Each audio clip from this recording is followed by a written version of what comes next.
2007 world cup पहली बार West Indies में हुए इस टूर्नामेंट को क्रिकेट पंडित्स और कई लोगों ने बहुत क्रिटिसाइज किया, शायद इस वजह से कि वर्ल्ड क्रिकेट की दो बड़ी टीम्स पहले राउंड में ही इस टूर्नामेंट से बाहर हो गया। इंडियन क्रिकेट, जिसपे क्रिकेट की 2/3 बिजनेस टिकी थी, और इस टीम की सबसे बड़ी राइवलरी पाकिस्तान का भी इस टूर्नामेंट के पहले राउंड में बाहर होना बिना एक दूसरे के खिलाफ खेले। इस इंसिडेंस ने पूरी टूर्नामेंट को फीका कर दिया, बचे रह गए खाली स्टेडियम्स। ये वर्ल्ड कप इंडिया के लिए एक बुरे सपने जैसा था। 2003 वर्ल्ड कप में इंडिया फाइनल्स तक पहुंची थी, पर इस टूर्नामेंट में इंडियन टीम सितारों से भरी एक थकी और उलझी टीम थी, जिसके कोच ग्रेग चैपल, जो सीनियर प्लेयर्स के साथ बहुत सारे कंट्रोवर्सीज से घिरे हुए थे, उन पे आरोप था कि टीम को अपने तरीके से चलाने की जिद में वो टीम के माहौल को बिगाड़ रहे हैं। इस बात से प्लेयर्स मेंटली बहुत परेशान थे।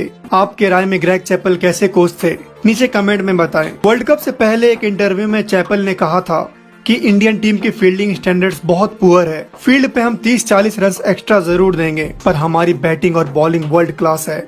दोनों डिपार्टमेंट से एक्स्ट्रा 20-30 रन चाहिए होंगे। बात उन्होंने बिल्कुल सही कही थी, पर गलत जगह पे। इस कहानी की शुरुआत होती है 6 मार्च 2007 को। वर्ल्ड कप के पहले वार्म अप मैच में इंडिया ने नीदरलैंड्स को 182 रन से हराया और दूसरे वार्म अप मैच में होस्ट वेस्टइंडीज को 9 विकेट से हराया। टीम के कप्तान राहुल द्रविड़ को ये चिंता थी कि वार्म अप मैच में भले ही हमने स्ट्रॉन्ग टीम विंडीज को हराया है, पर एक तरफा जीत से हमारे कुछ प्लेयर्स को प्रॉपर मैच टाइम नहीं मिला और असल गेम 17 मार्च से शुरू होगा, तो हमारे पैर जमीन पे रहे तो बेहतर है। ऑस्ट्रेलिया, साउथ अफ्रीका, न्यूजीलैंड, ये वो टीम्स थी जो अपने ही स्टैंडर्ड्स को तोड़ के बैटिंग, बॉलिंग और फील्डिंग में हाई स्टैंडर्ड्स सेट कर रही थी।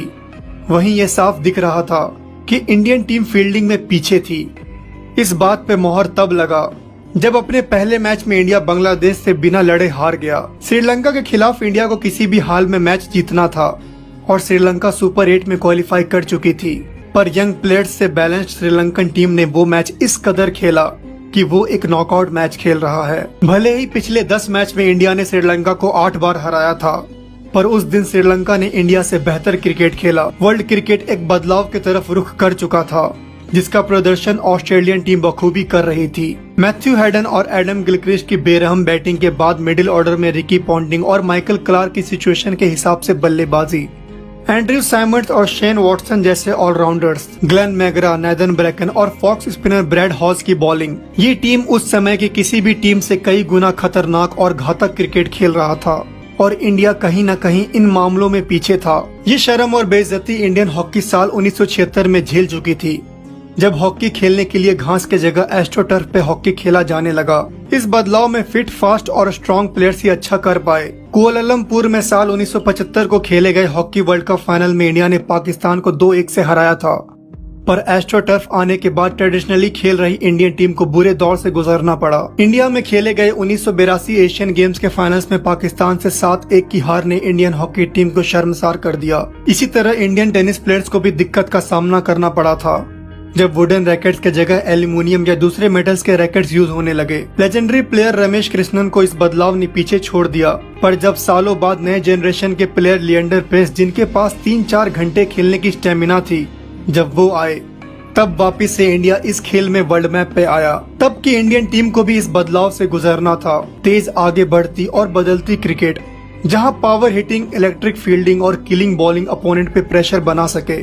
और अपने बेइज्जती का बदला ले सके। 2007 50 ओवर के पहले ही राउंड में हार के बाद जब हमारी टीम को हमारी सबसे ज्यादा जरूरत थी, तब मीडिया और हमारे देशवासी अपनी ही टीम को गाली दे रहे थे। कुछ महीने पहले जिस टीम को पलकों पे रखा था, उन्हें अब अपने पैरों तले कुचल रहे थे। प्लेयर्स के घर और पुतले जला रहे थे। इस बुरे टूर्नामेंट के बाद कोच ग्रेग चैपल अपना इस्तीफा दे चुके थे और आईसीसी क्रिकेट की कम होती पॉपुलैरिटी का समाधान ढूंढने में लग गया। साल 2003 में जब इंग्लैंड में क्रिकेट की लोकप्रियता घटती दिख रही थी, तब ईसीबी ने काउंटी क्रिकेट को T20 फॉर्मेट में खेलने का प्रस्ताव रखा। ये एक सफल मुहिम साबित हुआ। आईसीसी T20 फॉर्मेट को अपनाने के बारे में पहले से चर्चा कर रहा था, और 2007 50 ओवर वर्ल्ड कप की फेलियर ने उन्हें ये समझा दिया कि अब छोटे फॉर्मेट को बढ़ावा देने का समय आ चुका है। 6 महीने बाद साउथ अफ्रीका में होने वाले पहले T20 वर्ल्ड कप की तैयारी शुरू हो चुकी थी। 2006 में हुई मीटिंग में बीसीसीआई के सेक्रेटरी निरंजन शाह ने इस प्रस्ताव को साफ नकार दिया था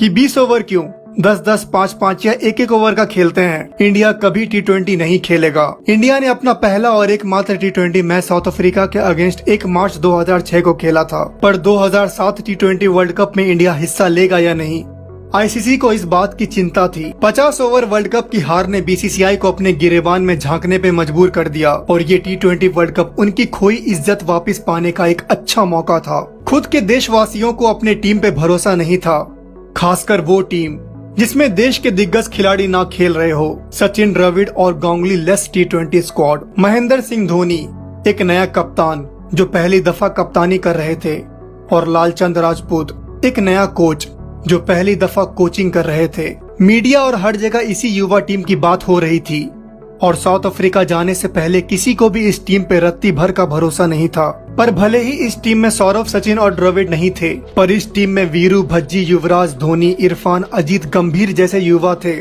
जो इतिहास लिखने साउथ अफ्रीका गए थे।